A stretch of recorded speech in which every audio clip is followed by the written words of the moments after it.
history of Canada. Canada is one of the British Dominion countries such as Malaysia, Australia, and others. Canada's first inhabitants were Aboriginal natives, who were thought to have arrived in Asia thousands of years ago through the mainland, which served as a bridge between Siberia and Alaska.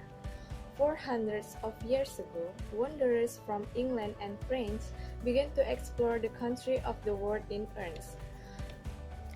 Permanent settlement by the two nations from the early 1600th century until the World War II, most immigrants coming from the British Isles and Eastern Europe have remained since 45 years.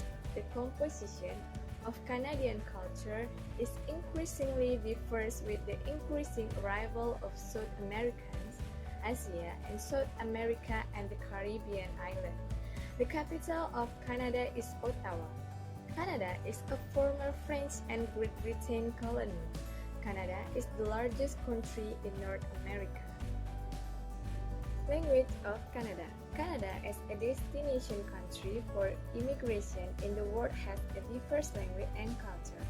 According to the Canadian National Population Census report, English and French are the most widely spoken languages in Canada, where 56.9% of Canadians speak English as their mother tongue and 21.3% of Canadians use French as their mother tongue.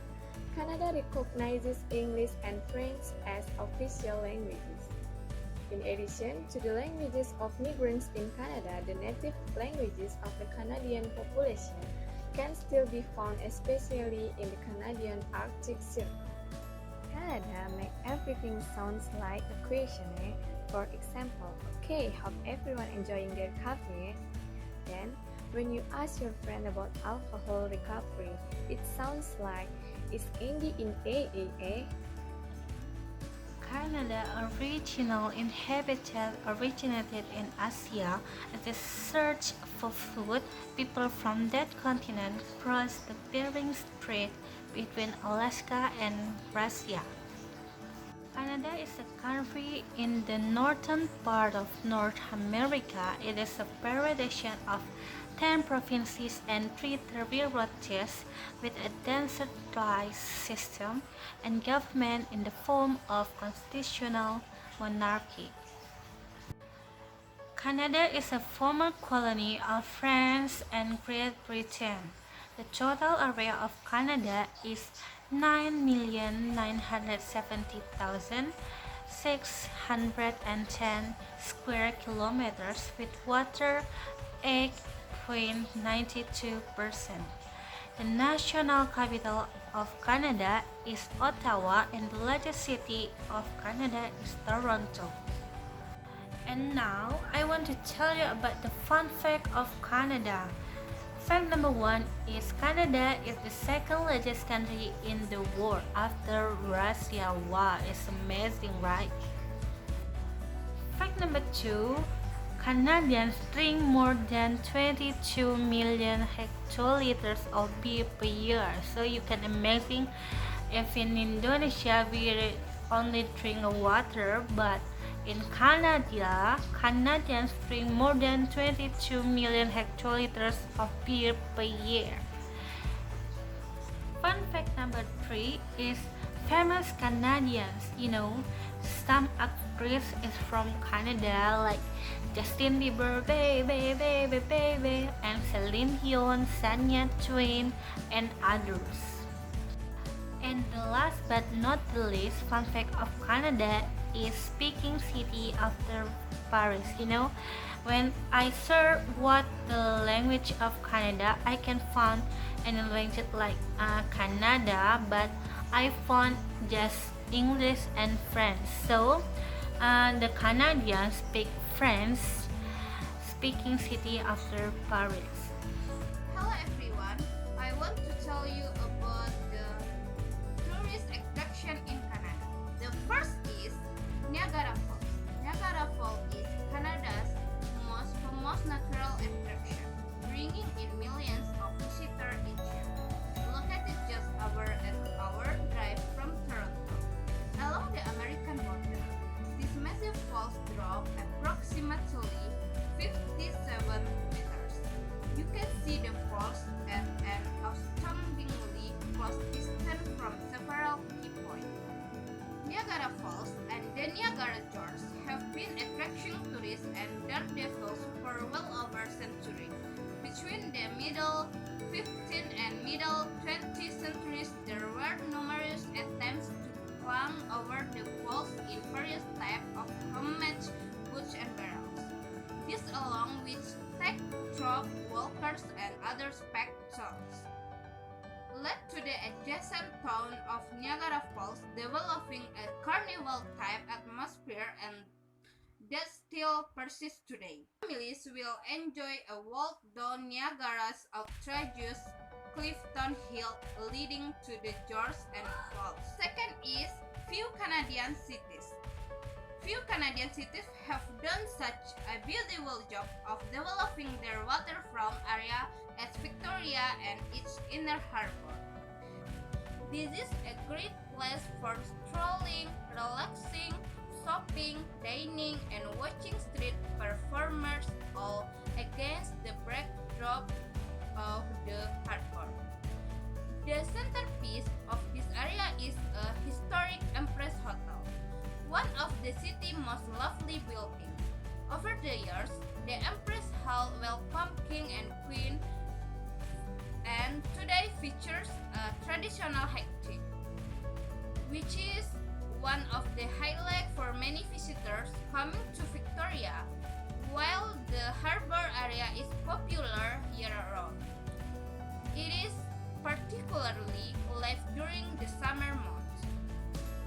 The third is Canadian Museum for Human Rights, Winnipeg's newest major attraction, which has drawn both national and international attention, is the Canadian Museum for Human Rights, opening in 2014 near the fort.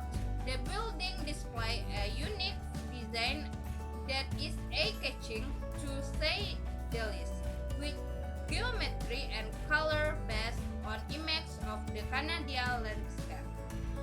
Also unique is the concept behind the museum, which proved controversial when deciding which history would be featured here. The museum highlights personal stories capturing different perspectives and focus on a range of themes. Next is culture in Canada. The culture of Canada embodies the artistic, culinary, literary, humor, musical, political, and social elements that are representative of Canada and Canadians. Throughout Canada's history, its culture has been influenced by European culture and traditions, especially British and French, and by its own indigenous cultures. Over time, elements of the culture of Canada's immigrants population have become incorporated to form a Canadian culture mosaic. The population has also been influenced by American culture because of her shared language, proximity, televisions, and migration between the two countries. Canadians are known as the most polite, wise, and peaceful people on the planet.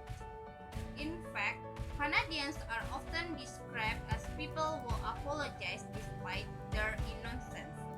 In general, this is accurate. Canadian society values tolerance, humility, and non-violence. Following are 8 more common culture norms observed in Canadian society. 1. Egalitarianism. 2. Informality. 3. Rules and privacy. 4.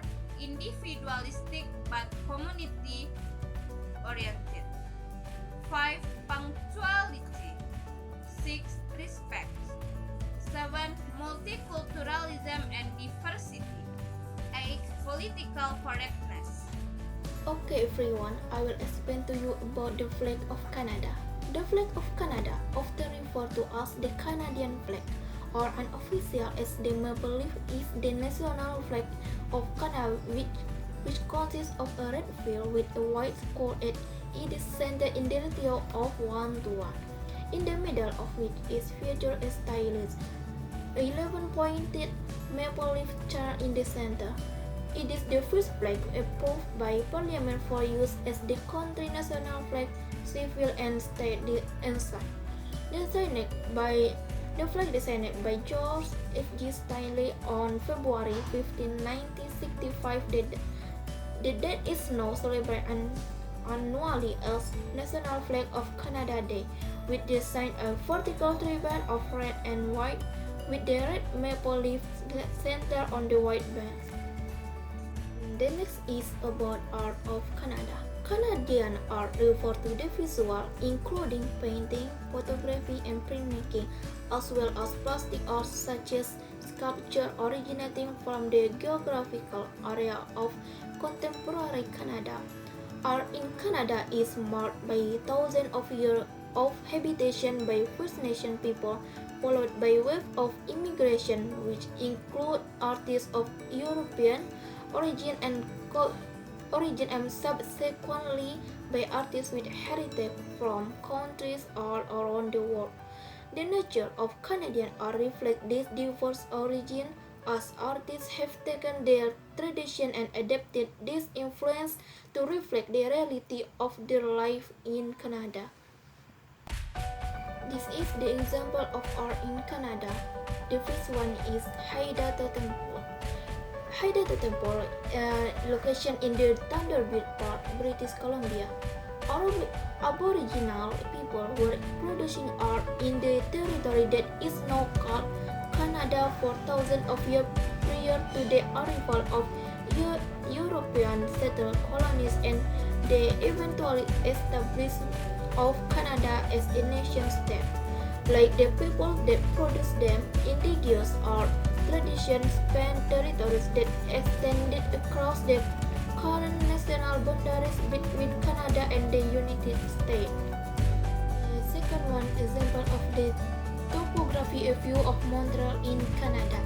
The topography taken from Isle St. Helena in 1762 by Thomas Davis. While of dating, many of the soldiers sketched and painted the Canadian land and people, which were often sold in the European market, hungering for exotic, picturesque view of the colonies. Furthermore, time was also required by soldiers to record the line, as photography had not been invented. Thomas Davis is the championed as one of the most talented. The last one is painting of Indian wigwam in Lower Canada. The work of most early Canada painters were heavily influenced by European trends. During the mid-19th century, Cornelius Grigor, a Dutch-born artist in Quebec, painted scenes of life of the inhabitants from French-Canadian farmers. Okay, I wanna tell you about some cities in Canada. First one is Toronto. The most populated city in Canada is Toronto. It is home to 5,429,524 people. Toronto is the capital of Ontario and located in the east central region of the country. Nearly half of the population is made up of foreign-born residents. After Miami in the United States, this is the second largest percentage of foreign-born residents in the world. Interestingly, no nationality holds the dominant position, making Toronto the most diverse city in the world. The second city is Montreal. The second most populated city in Canada is Montreal. Residents of the city total 3,519,595 people. Montreal is located in Quebec, and French is an official language. The city is an important center for commerce, finance, aerospace, and the pharmaceutical industry. The next is Vancouver. Coming in the third place, Vancouver has a population of 2,294,623 in its cities and surrounding areas. The city is located in the province of British Columbia on the west coast of the country. Vancouver is the most linguistically diverse city in the nation. 52% of this population speak a language other than English as their mother tongue. The city hosts the largest port in Canada, and it is the largest industrial location. Other economic activities here include lumber and tourism, among other things. The fourth city in Canada is Calgary. Calgary is the most populated city in the province of Alberta with more than 1.2 million residents.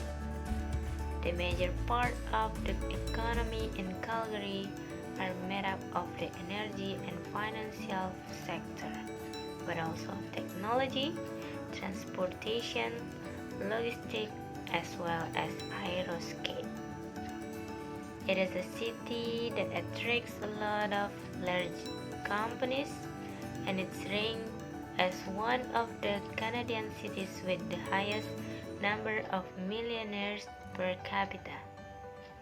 The quality of life is also consistently ranked in the top compared to other cities in Canada. The next city is Edmonton. Edmonton is the capital city of Alberta and the fifth largest city in Canada with a population of just above 1 million residents.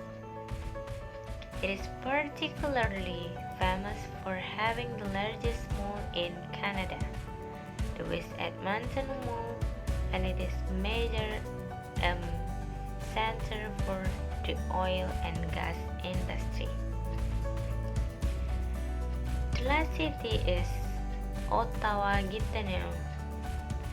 The capital region of Ottawa-Gatineau is the sixth largest city in the country. Ottawa-Gatineau has a population of 989,957 people and is the capital of Canada. The city is located in the eastern region of Ontario. The major industries here are in public administration and the high-tech industry.